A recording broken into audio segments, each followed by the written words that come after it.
Hi, I'd like to wish all the viewers of news today a very, very happy new year. Health and happiness always. Shrimad Bhagavat कथा आध्यात्मिक ज्ञान और भक्ति का एक महासागर है।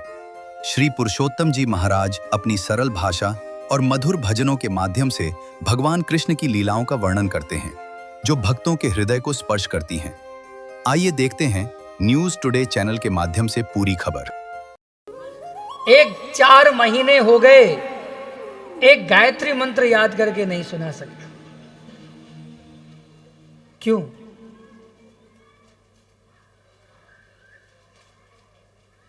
जानबूझ करके। इन्हें मालूम है पढ़े तुम पहले भी बहुत थे। क्या हुआ उस पढ़ाई का? पढ़ने के बाद भी भटकना पड़ा ना।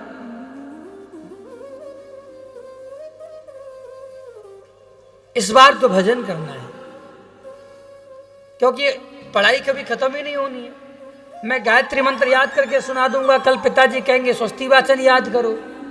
स्वस्ति वाचन पढ़ूंगा, कहेंगे रुद्री पढ़ो, वेद पढ़ो, व्याकरण पढ़ो, फिर भागवत पढ़ो, गीता पढ़ो, रामायण पढ़ो, सारे शास्त्र पढ़ डालो, पुराण पढ़ो। पढ़ते पढ़ते जीवन निकल जाएगा, भजन कब होगा? इसीलिए ज्ञानी होते हुए भी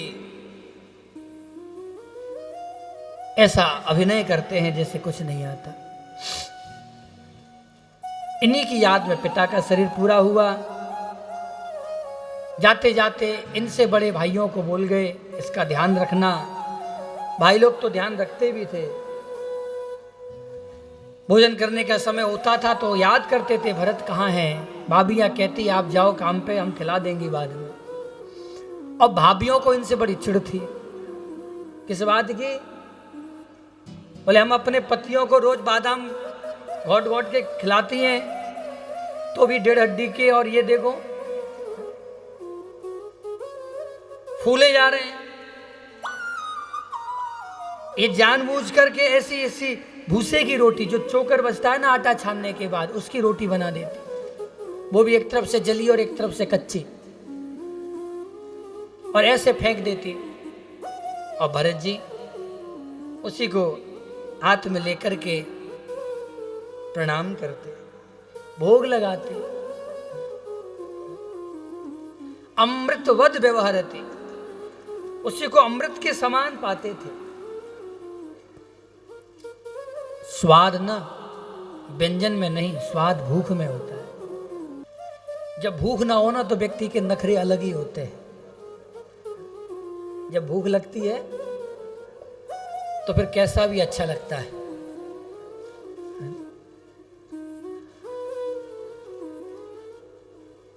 भरत जी उसी को भोग लगाते थे। भोग लगाने के बाद प्रसाद हो गया।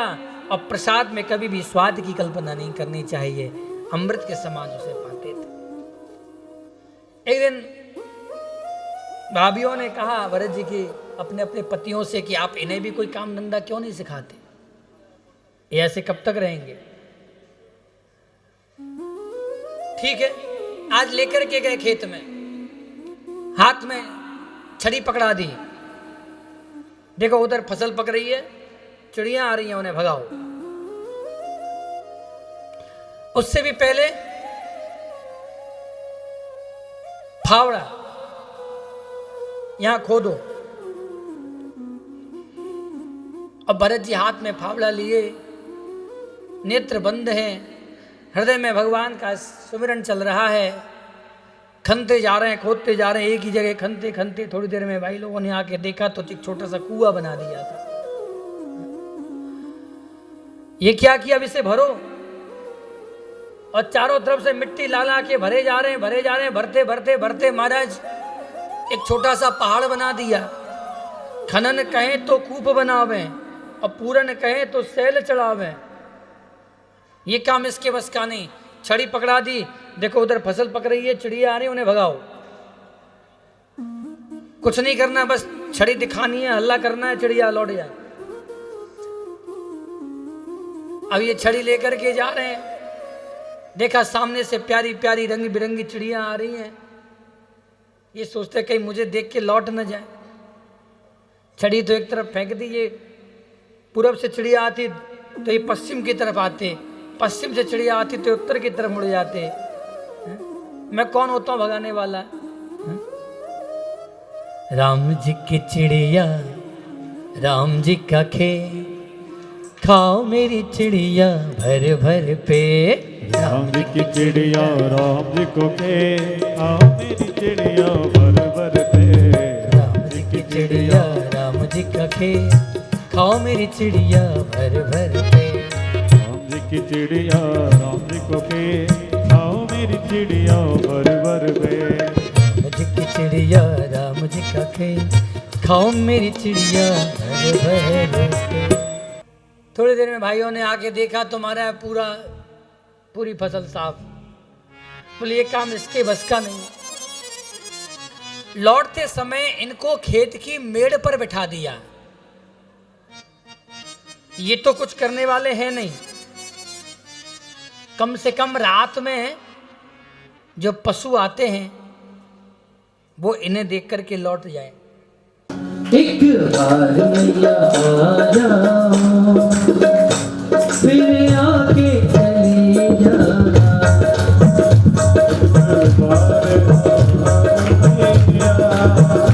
फिर आके चली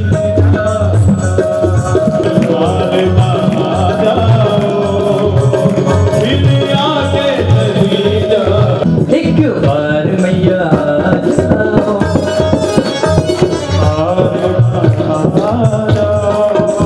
फिर आके चले जाना।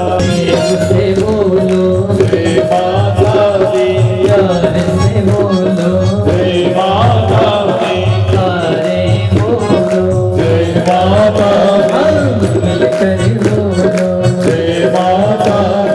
प्रेम से बोलो सारे बोलो, प्यार से बोलो मिलकर बोलो, प्रेम से बोलो सारे बोलो, मिलकर बोलो, प्यार से बोलो। मैया आ जाओ, फिर आगे चले जाओ।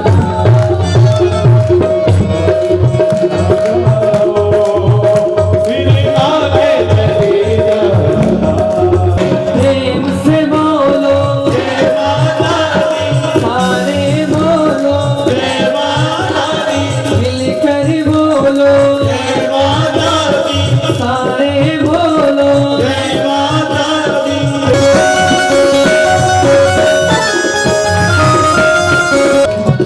जिस रास्ते से आओगे वो रास्ता सजाएंगे,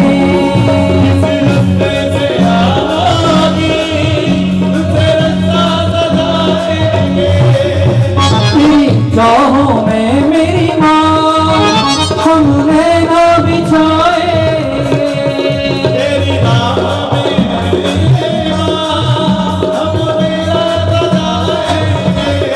ओ हम नैना बिछाएंगे।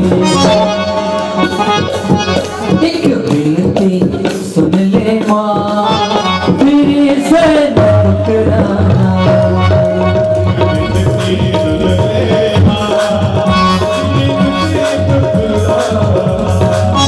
एक बार मैया आ जाओ, फिर आके चली जाना।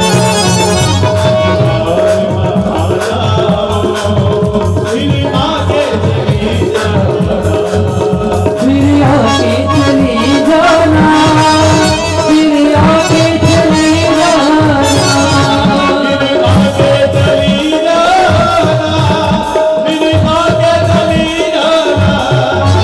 फिर आके चली जाना। ये जो वक्त पहले कहता है और जब माँ आ जाती है ना, वक्त क्या कहता है? जाने नहीं देंगे तुम्हें, जाने नहीं देंगे तुम्हें, तुम जाके चले जाना। जाने नहीं देंगे तुम्हें, तुम जाके चले जाना। जाने नहीं देंगे तुम्हें, तुम जा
राधे। और इसके बाद भूगोल खगोल की कथा है। परीक्षित ने पूछा नरक होते हैं क्या गुरुदेव? सुखदेव जी कहते हैं बिल्कुल होते हैं।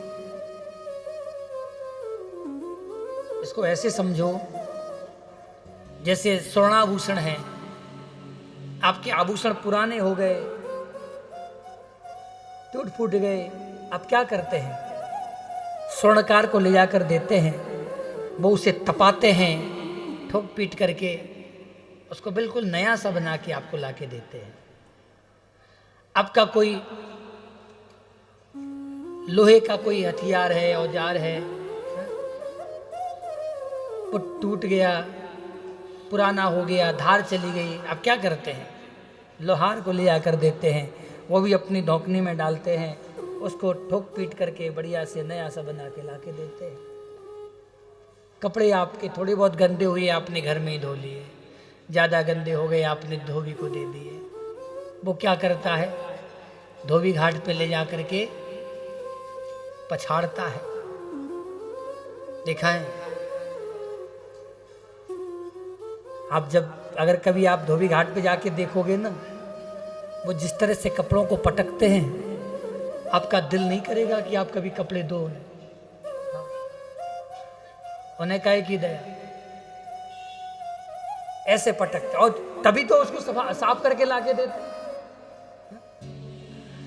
हाँ, नाम ही धोबी पछाड़ बोलते हैं। तो कहने का तात्पर्य क्या? ऐसे ये जो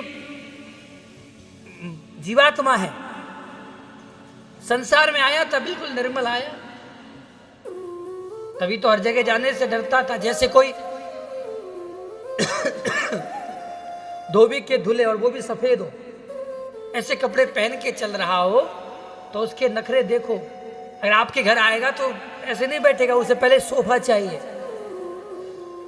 सोफे में भी पहले महाराज जेब से रुमाल निकालेगा और रुमाल निकाल के उसे झाड़ेगा, और कहीं धूल न रह जाए, उंगली से लगा के देखेगा मिट्टी तो नहीं रहेगी, तब जाके बैठेगा। क्यों? सफेद कपड़े हैं, कहीं दाग न लग जाए, बड़ा बचता है। पर ये संसार है महाराज, कहाँ तक बचेगा? एक आध दो दाग नाश्ता करते खाते पीते उठते बैठते लग ही जाते हैं। एक आध दो दाग लग जाते हैं तो थोड़ा वो सोफे में खुल के बैठने लगता है। एक आध दो दाग और बढ़ जाते हैं तो फिर वो कुर्सी उर्सी में भी बैठ लेता है। फिर एक आध दो दाग और बढ़ जाते हैं तो वो दरी में भी गद्दे में भी बैठ लेगा। फिर एक आध दो दाग बढ़ जाते हैं वो धरती में बैठ लेगा। फिर दाग लगते लगते एक दिन इतने दाग हो जाते हैं फिर इससे कोई परवाह नहीं, वो कहीं भी बैठ लेगा, घूरे में भी बैठ लेगा। ऐसे ही जीवात्मा जब संसार में आया तो बड़ा हर जगह जाने से बचता था, क्योंकि बेदाग था, निर्मल था। वहां चलो, अरे नहीं नहीं वहां तो ऐसा काम होता है, वहां चलोगे, नहीं नहीं वहां ऐसा काम होता है, बचता था। पर महाराज संसार है, कब तक बचता? गया था अपने यार की शादी में, मित्र की शादी में, महाराज मित्रों ने पकड़ा दिया प्याला, सीख आया। अब सीख आया, अब काहे की शर्म। अब इसी तरह से धीरे धीरे एक दो दाग लगे, फिर एक दो दाग और लगे, फिर एक दो दाग और लगे, करते करते इतने दाग हो गए कि अब ये छोटे मोटे प्रायश्चित रूपी धुलाई से ठीक नहीं होना, तो इसे भी तो किसी भट्टी में डालना पड़ेगा। उसी का नाम नरक है। 28 प्रकार के नरकों का वर्णन है। जो माता पिता का अनादर करते हैं उन्हें तामिस्र नाम के नरक में डालते हैं। वहां पर पेड़ से पत्ते तलवार की धार की तरह गिरते हैं इसके शरीर पर, इसके अंग कट कट के गिरते हैं, दौड़ लगाता है। जो झूठ बोलते हैं, झूठी गवाहियां देते हैं, ऐसे लोगों को सूची पत्र नाम के नरक में डाला जाता है। वहां पर यमराज के दूत सबसे पहले तो इसकी खाल को उधेड़ते हैं, और जो व्यापारियों की सुई होती है बोरी सिलने वाली, ऐसी सुई से महाराज इसकी खाल को सिलते हैं। सिलाई हो गई, फिर उधेड़ते हैं, फिर सिलते हैं महाराज। कराहता है, ऊपर से कोड़े और मारे जाते हैं। पाप करते समय तेरी बुद्धि नहीं आई और अब रोता है। जो व्यक्ति मदिरा पान करते हैं उनको अयहा पान नाम के नरक में डाला जाता है। यहां क्या होता है महाराज, सबसे पहले तो लोहे को ये पिघलाते हैं। लोहे को पिघला करके वो गरम गरम लोहे का महाराज पानी, जूस, इसको पिलाते हैं। पीना थोड़ा ना चाहता है, मुंह बंद करके बैठता है। यमराज के दूत छाती पे चढ़ जाते हैं, दो हाथ पकड़ लेते हैं, एक महाराज इसका मुंह खोलता है और एक इसके मुख में उड़ेलता है। कराहता रह जाता है। जो निरीह प्राणियों का मांस खाते हैं, ऐसे व्यक्ति को कुंभीपाक नाम के नरक में डाला जाता है। वहां पर इसके शरीर के टुकड़े टुकड़े किए जाते हैं, और महाराज एक कढ़ाई है बहुत बड़ी, उसमें मौनो तेल खौलता रहता है, और उसमें इसको डाल देते हैं, उसमें पकता रहता है। ऐसे ऐसे 28 प्रकार के नरकों का वर्णन है भागवत में। नरक तो और भी हो सकते हैं, परंतु यहां 28 प्रकार के नरकों में ही परीक्षित ने टोक दिया गुरुदेव। और एक बात की शंका तो आपको हुई कि नहीं हुई कि इतना कुछ होने पर भी ये मरता नहीं है, हैं? कि शरीर के टुकड़े टुकड़े कर दिए फिर भी मरता नहीं है। यहां तो हमारा थोड़ा सा भी हिस्सा अलग हो गया तो मर जाता है। ये मन में आई होगी बात। मरेगा क्यों? मर के तो ये गया ही है, यहां से मर के ही गया है। इसके बाद इसको ये सब भोगने के लिए एक यातना शरीर मिलता है। उस यातना शरीर के द्वारा ये सब कष्ट मिलते हैं इसको, और दर्द उतना ही होता है, मरता नहीं है। और फिर इसको एक नया जीवन मिलता है। तो कहने का तात्पर्य, नरक होते हैं। नरकों का वर्णन करते करते परीक्षित घबरा गए। गुरुदेव फिर तो मैंने तो बहुत अपराध किए हैं, मेरी तो न जाने क्या गति होगी। बोलो तवसल भगवान की जय। इस नरक से बचने का क्या उपाय है? बड़े बड़े चांद्रनादि व्रत हैं, ये सब नरक से बचाते हैं, ये पापों को समाप्त करते हैं। परीक्षित कहते हैं गुरुदेव मुझे पापों को समाप्त करने वाला उपाय नहीं, पुराने पापों को तो धोया है, बड़ा समय खर्च किया, पैसा खर्च किया, हरिद्वार गए, गंगा जी नहाए, पुराने पापों को तो धोया है, और दोबारा से घर में आके फिर वही निंदा स्तुति शुरू। उसकी सास ने ऐसा किया और उसकी बहू ने ऐसा किया, हा? फिर क्या फायदा?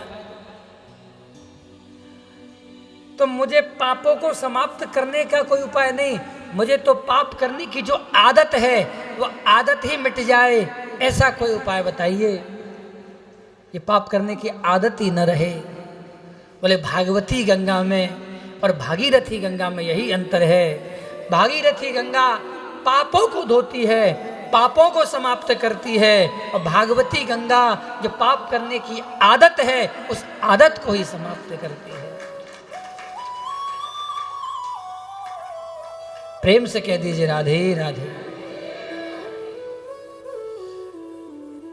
सुखदेव जी कहते राजन, उसके लिए तुम उपाय कर तो रहे हो, कथा सुन रहे हो, भगवान का एक नाम भी अगर व्यक्ति ले तो उसके पापों के पहाड़ को भी भगवान का एक नाम जला करके राख कर सकता है।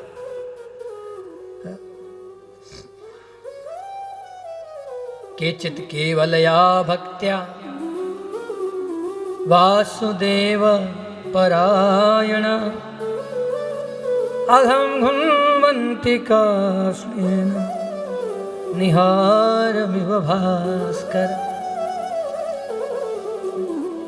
जैसे एक सूर्य के उदित होते ही अंधकार मिट जाता है, भगवान का एक नाम पाप रूपी अंधेरी को मिटा देता है। और कैसे भी लोग सांकेत्यम पारिहास्यम वा स्तोभेलन में बाबा वैकुंठ नाम ग्रहण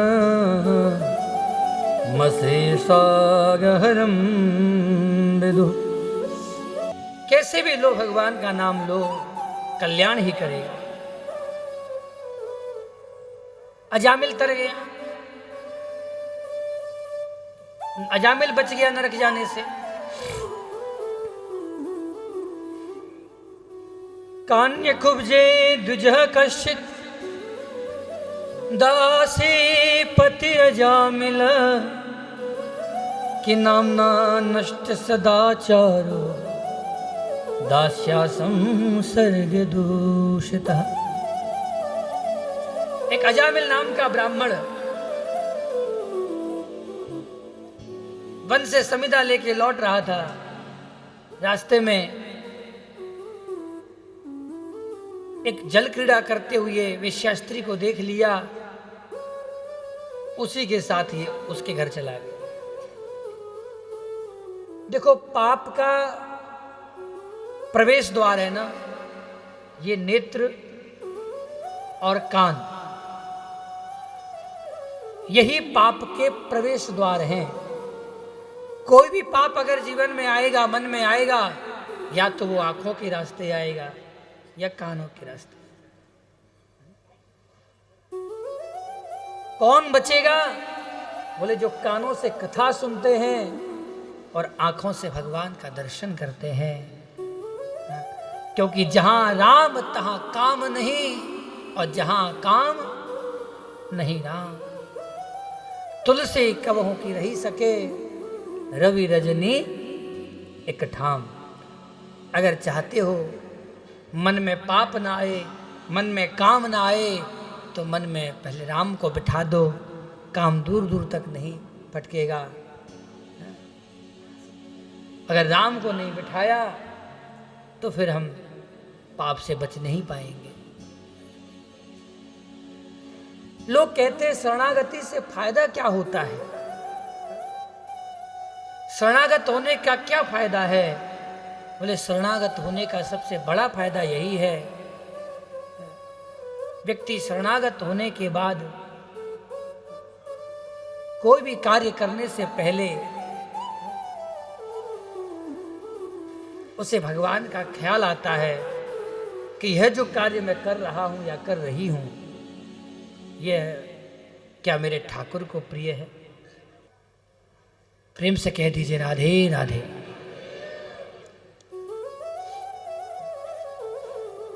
अजामिल ने नहीं देखना था, जैसे उस स्त्री को देखा तो उसी के साथ चल दिए। गांव वालों ने बहुत समझाया पर नहीं माने, अपने पत्नी को छोड़ दिया, बच्चों को छोड़ दिया, पर उस स्त्री को नहीं छोड़ा। एक बार कुछ महात्मा आ गए। महात्मा इसके यहाँ, बोले महात्मा तो गांव में आए थे, कोई भगत का घर ढूंढ रहे थे। बच्चों ने मजाक कर दिया कि गांव में कोई भगत है ही नहीं, एक ही भगत जी थे, अजामिल भगत जी। उनको गांव वालों ने किसने रहने नहीं दिया, तो दूर कुटिया बना के रह रहे हैं। और अजामिल भगत कहते हुए वो महात्मा पहुंचे। अब अजामिल भगत गया था शिकार करने, घर में 9 बच्चे हो गए थे, कोई नौकरी तो थी नहीं, कोई व्यापार तो था नहीं, कहां से पेट भरता, इसलिए शिकार करने गया था। उस स्त्री ने संध्या के समय आए महात्मा कहीं लौट न जाएं, इसीलिए कहा आप लोग बैठिए, मैं भी भगत जी को बुला के लाती हूँ। दौड़ करके गई, आधे रास्ते में ही ये अजामिल मिल गया, कंधे पे मृग लिए, बगल में खरगोश दबाए, हाथ में खड़ग लिए, बोले सब रखो नीचे, रख दिया।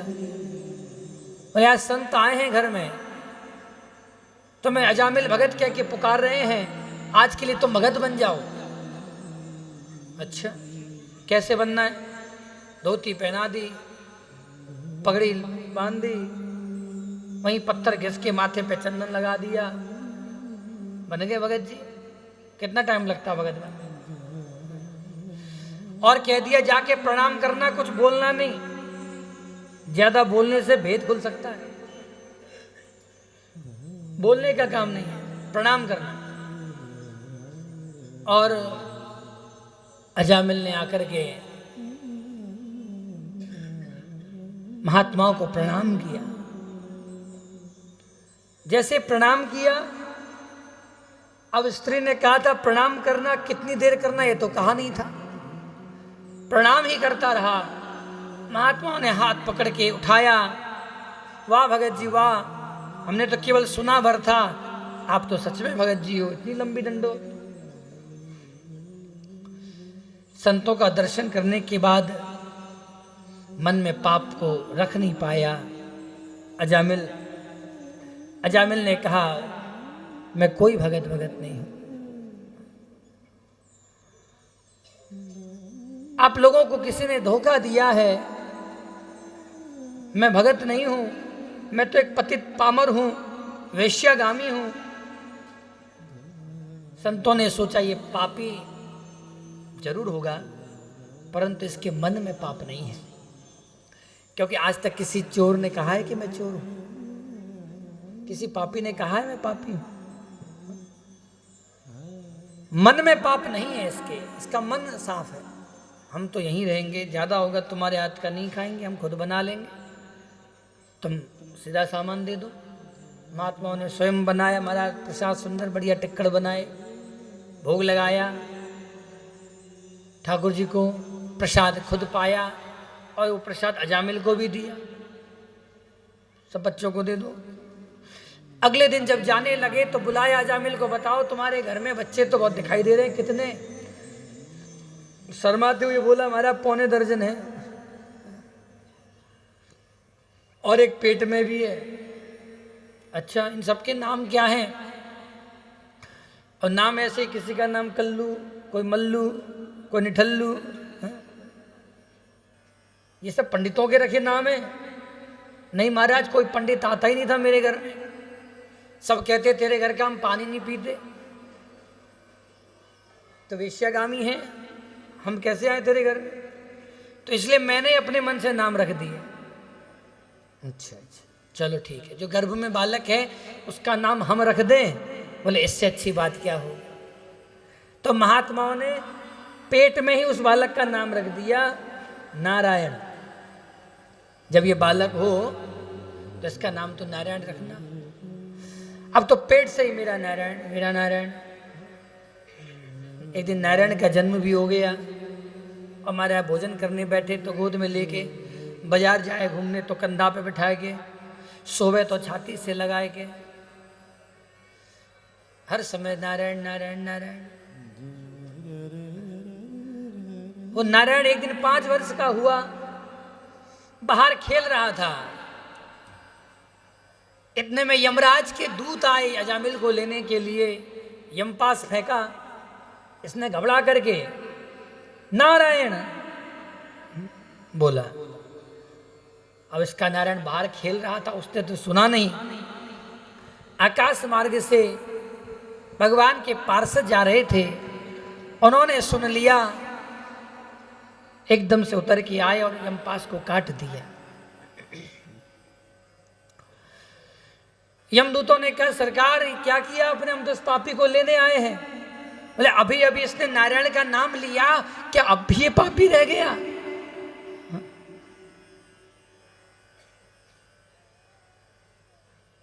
अगर तुम्हें भरोसा नहीं तो जाकर के तुम अपने मालिक से पूछो।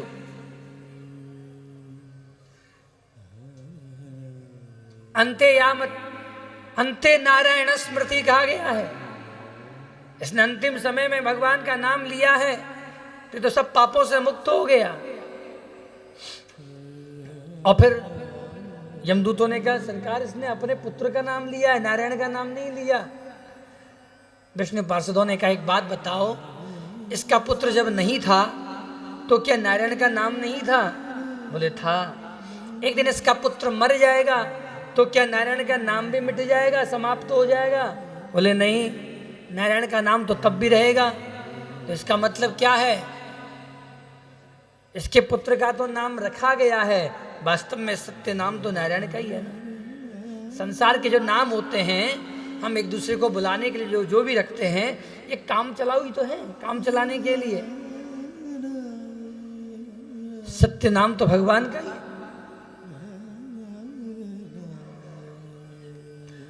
बचपन में धराधाम सत्य है, जवानी में अर्थ काम सत्य है, और जब पंछी पिंजड़ा छोड़ चला तब लोग बताते हैं राम नाम सत्य है।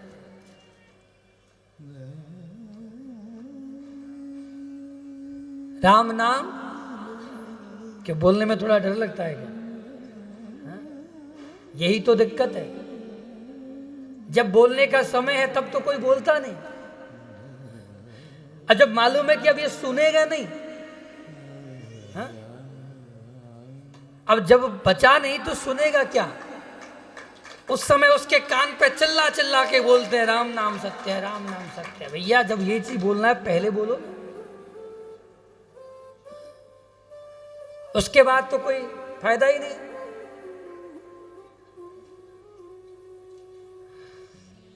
समय रहते बताओ, समय रहते तो दुनियादारी सिखाते गए, दुनियादारी समझाते गए।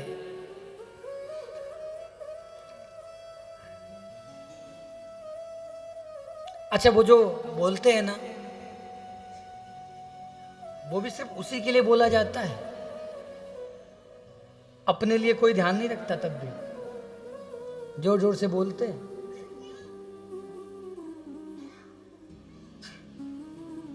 एक बार शिवजी ने देखा, किसी ने शिवजी से पूछा कि आप ये भस्म क्यों लगाते हैं? चिता भस्म लगाते हैं ना, कथा में ध्यान दें कि आप ये चिता भस्म क्यों लगाते हैं? शिवजी ने कहा मानो एक बार किसी मुर्दे को लेकर के जा रहे थे तो सब वो राम नाम सत्य है, राम नाम सत्य है बोल रहे थे, तो शिव जी को लगा ये तो हमारी पार्टी के हैं। शिव जी भी यही बात कहते हैं, उमा कहूँ मैं अनुभव अपना, और सत हरि भजन जगत सब सपना। हा? और ये भी कह रहे राम नाम। तो शिव जी भी मारो बड़े खुश हो गए, शिव जी भी शामिल हो गए उसमें। बस भेष बदले हुए हैं, कोई पहचान नहीं पा रहा है, और बड़े मगन हो रहे हैं। पर शिव जी ने क्या देखा, थोड़ी देर में वो केवल तब तक जब तक घाट में पहुंचे, वहां पहुंचते एक दूसरे की बातें वो सुनने लगे, एक दूसरे आपस में बात करें। भैया तुम्हें कब पता लगा? अरे क्या बताएं, हम तो बिल्कुल दफ्तर जाने को तैयार ही थे, एकदम से फोन आ गया।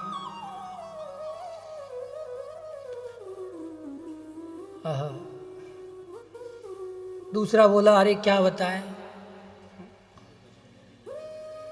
आज जैसे तैसे तो छुट्टी मिली थी रविवार की, इसने तो छुट्टी की भी छुट्टी कर दी। तीसरा बोला अरे हम तो कहीं और जाने का प्लान कर रहे थे, अचानक बात आ गई। शिव जी ने देखा ये तो अजीब बात कर रहे हैं, ये तो बड़ी विचित्र बातें कर रहे हैं, ये तो दल बदलू हैं। इससे तो अच्छा वो कम से कम जिसके कारण से भगवान के नाम का, सत्य नाम का उद्घोष हो रहा था, इसलिए शिव जी उस मुर्दे से ही मिलने जाते हैं। तब तक वो मुर्दा जल चुका है, वहाँ उसकी भस्म पड़ी है। शिव जी कहते कोई बात नहीं, तुम तो नहीं मिले, तुम्हारी भस्म सही। उस भस्म को उठा के शिव जी लगा लेते हैं, कम से कम जिसके कारण राम नाम का उद्घोष हो रहा था। तो कहने का तात्पर्य, ये संसार में जितने भी नाम हैं, ये सब नाम एक दूसरे के बुलाने के लिए रखे जाते हैं। सत्य नाम तो केवल भगवान का ही होता है। विश्वास ना हो तो जाओ अपने मालिक से पूछो। यमराज के दूत, थोड़ा सा गेन बढ़ा दीजिए ना। यमराज के दूत यमराज जी के पास जाकर के बोलते हैं, कति संति है सस्तारो जीवलोकस्य वही प्रभु। ये बताओ आपके जैसे शासक इस दुनिया में कितने हैं? हुआ क्या? बोले आज एक पापी को हम लेने गए तो वहां पर 4 भद्र पुरुषों ने आकर के यमपास काट दिया। यमराज जी को समझते देर नहीं लगी कि अवश्य वो विष्णु पार्षद थे। तुमने कुछ कहा तो नहीं? नहीं नहीं, हम तो चुपचाप लौटे आए। बढ़िया किया, कुछ बोलना भी नहीं। आज मैं तुम्हें बता देता हूं तुम्हें कहां कहां जाना और कहां कहां नहीं जाना, ताकि आगे से गड़बड़ ना हो। यमदूत बोले हाँ महाराज यही बताओ, इस बार तो गड़बड़ हो ही गई, आगे से तो कम ना हो। तो यमराज जी कहते हैं चलो नोट करो। जिह्वा न भक्ति भगवद गुण नाम धेयम। जिसकी जिह्वा कभी भगवान का नाम नहीं लेती, उस पापी को पकड़ के मेरे पास ले आना।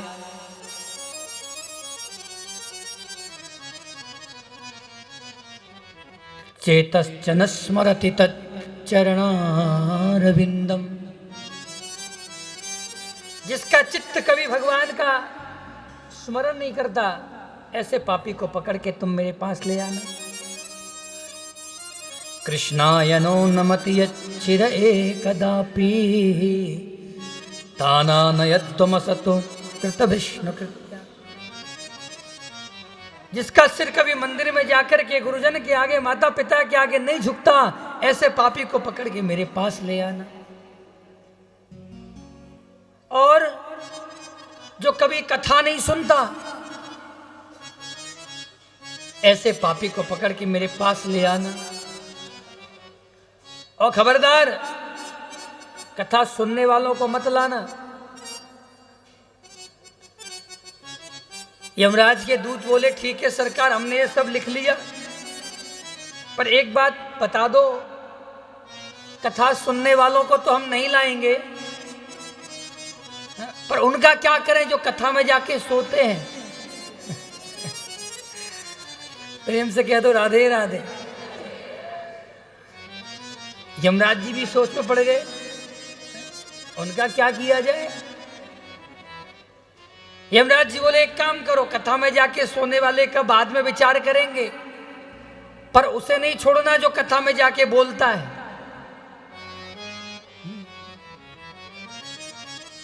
इसलिए कथा में सोना अपराध नहीं है, कथा में बोलना अपराध है। बताएं कैसे?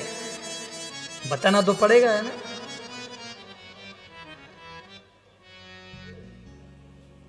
सोने वाला क्या करता है? चुपचाप सो जाता है, वो किसी और को व्यवधान नहीं करता। किसी को बता के थोड़ा ना सोता कि देखो मैं सो रहा हूं। वो तो और ऐसे नाटक करेगा जैसे किसी को पता ही ना लगे, चुपचाप।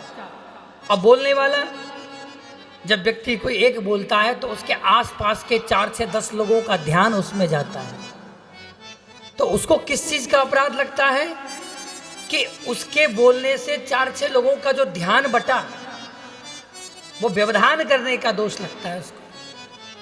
प्रेम से कह दीजिए राधे राधे। तानानयध्वमसत्, ऐसे लोगों की चोटी पकड़ के ले आना।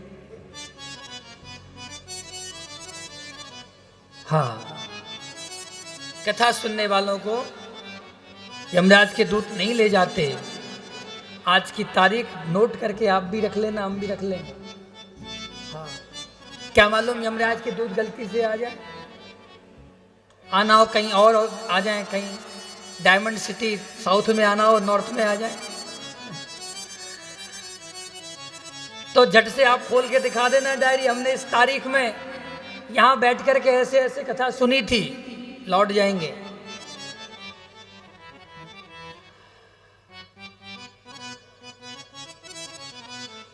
अब इसके बाद प्राचीन दक्ष की कथा। दक्ष ने पहले 10,000 पुत्रों को उत्पन्न किया, फिर 1,000, सबको नारद जी ने बाबा जी बना दिया।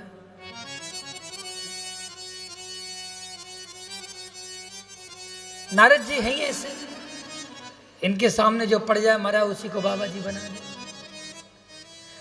जो सुख पायो राम भजन में, सो सुख नाही अमीरी में। मन लागो मेरो यार फकीरी में। मन लागो मेरो यार फकीरी में। वो सुख पायो राम भजन में, वो सुख नाई अमीरे में। मन लागो मेरो यार फकीरी में। मन लागो मेरो यार फकीरी में। मन लागो मेरो यार फकीरी में। मन लागो मेरो यार फकीरी में। मन लागो मेरो यार फकीरी में।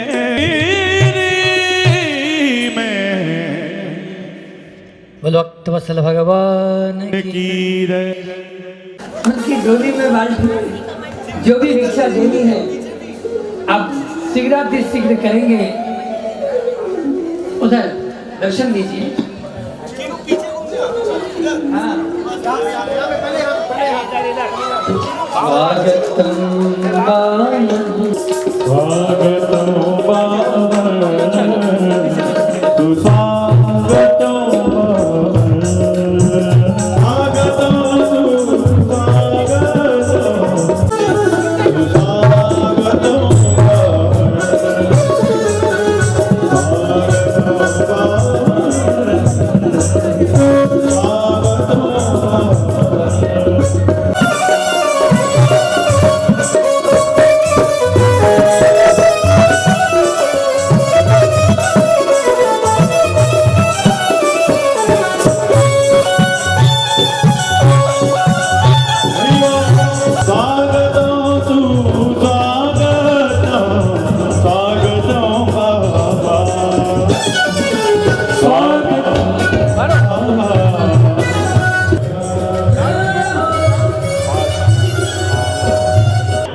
डायमंड सिटी नॉर्थ में जो श्रीमद् भागवत का कथा जो हो रहा है, वो 7 दिन का बहुत बड़ा अनुष्ठान है।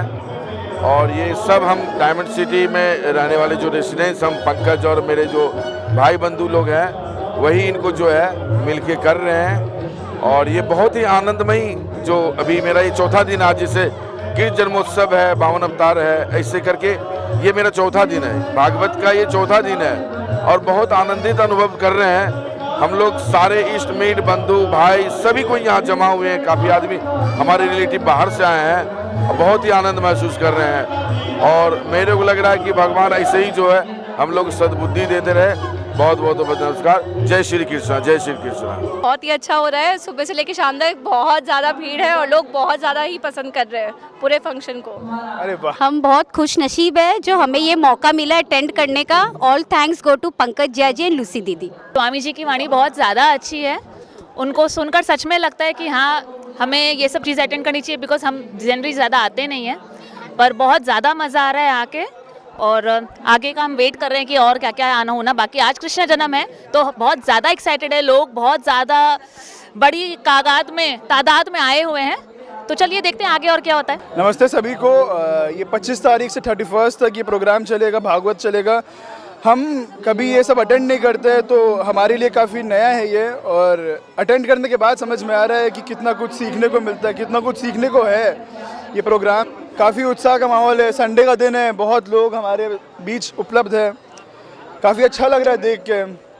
अभी देखिए आगे क्या होता है। अपने यूथ को यही बताना चाहूँगी, पंकज जी ने जो किया है संस्कार, संस्कृति और एंजॉयमेंट एक साथ, इसको अपनाइए ताकि हर बच्चे को अपने संस्कृति से जुड़ने का एक मौका मिले। बहुत खूब। अर्ना जी, आप अपना आज का अनुभव हमें 2 शब्द में विस्तार में प्लीज़ एक्सप्रेस कीजिए। ये एक्सप्रेसिबल है, something which we can not express in any words. और हमें कृष्ण जी का लीला जो अभी देखने मिलेगा, it is something really incredible. और पंकज जी ने ये बात साबित कर दिया कि हमेशा इन्जॉयमेंट सिर्फ और सिर्फ पार्टीज़ में नहीं हो सकती, हम यहाँ भी उतना ही मज़ा कर सकते हैं। बहुत खूब, बहुत खूब। भागवत गीता से तो बहुत कुछ सीखने को मिलता है, क्योंकि आजकल जो बच्चे हैं वो बहुत कुछ नहीं जानते हैं भगवान के बारे में, गीता के बारे में, तो हमें उनको सिखाना चाहिए। कितने कितने अध्याय हैं ये बच्चे नहीं जानते, बच्चे क्या बड़े भी नहीं जानते, तो बहुत कुछ सीखने को मिलता है। और ये सब जो होता है अनुष्ठान, ये बहुत अच्छी चीज़ है और होना ही चाहिए कॉम्प्लेक्स में। धन्यवाद।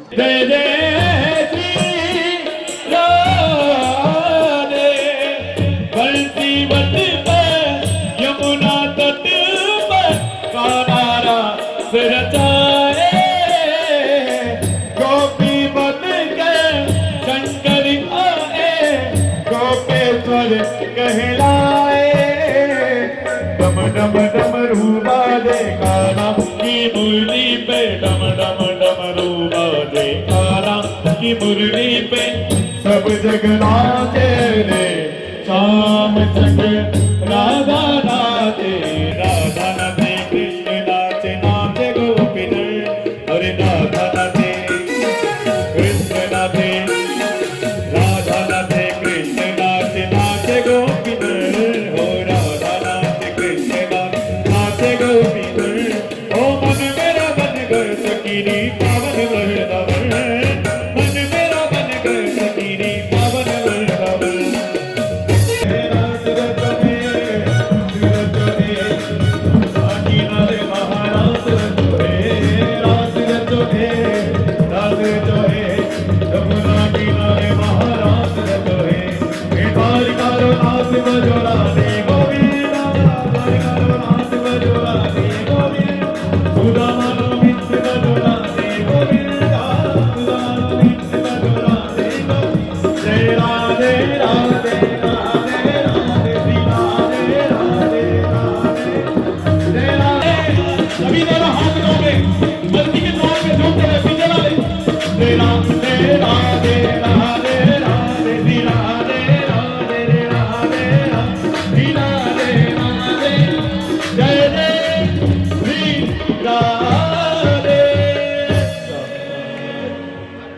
रास बिहारी भगवान की।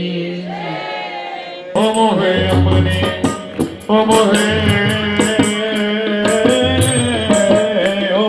अपनी दुल्हन बना ले, ओ शाम तेरी दीवानी हुई मैं, ओ मोहे अपनी दुल्हन बना ले, शाम तेरी दीवानी हुई मैं।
तेरी दीवानी हो मैं,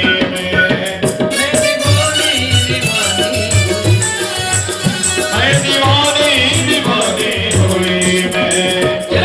अपने ओ मोहे अपनी दुल्हन बना ले, काम तेरी दीवानी स्वस्ति न इन्द्रो वृद्धसर्वाः स्वस्ति नः पूषा विश्ववेदाः स्वस्ति नस्तारिक्षो अरिष्टनेमिः स्वस्ति नो बृहस्पतिर्दधातु मंगलम भगवान विष्णुः मंगलम गरुडध्वज मंगलम पुंडरीकाक्ष मंगलाय तनोः हरि शुभ मंगल सावधान। बोलिए रुक्मणी वल्लभ भगवान की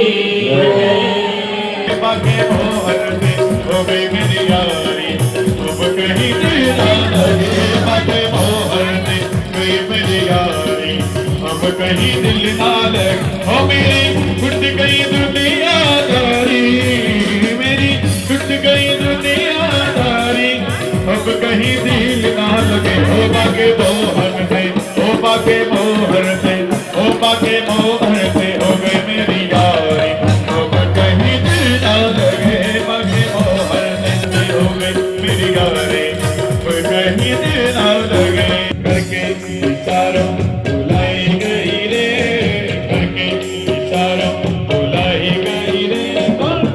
फरसाने के छोरे नारा गोरे गोरे फरसाने के छोरे नारा गोरे गोरे फरसाने के छोरे बिहारी की देख चटा, बिहारी की देख चटा, मेरो मन है गयो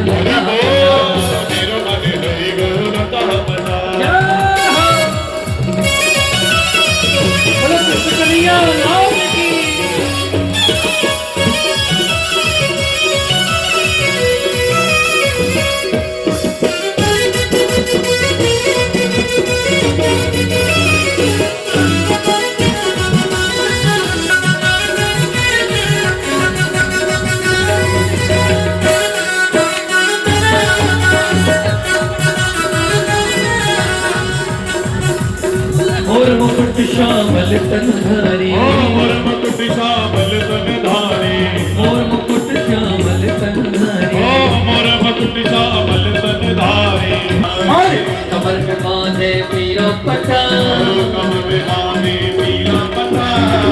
ऐसे नहीं, जो जा खड़े हुए झूमते हुए गाते हुए मेरो मन है गयो लटा पटा, मेरा मन है गयो लटा पटा, बिहारी की देख छटा, बिहारी की देख छटा, मेरो मन है गयो लटा पटा, मेरो मन है गयो लटा पटा।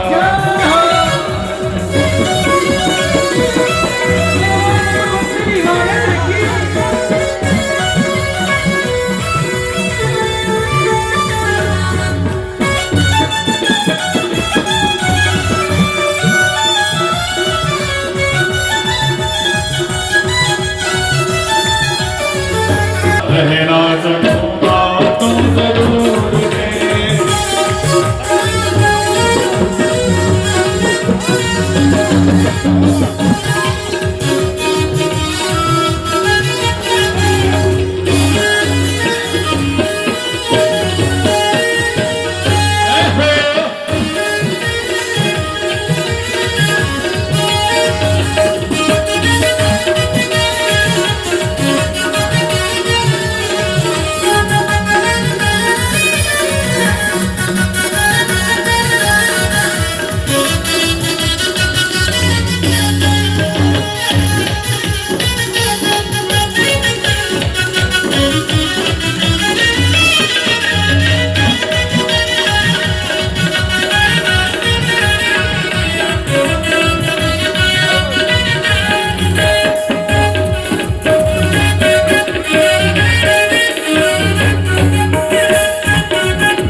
बोली बाके बिहारी लाल की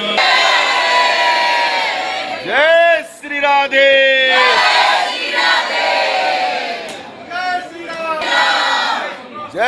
श्री राधे,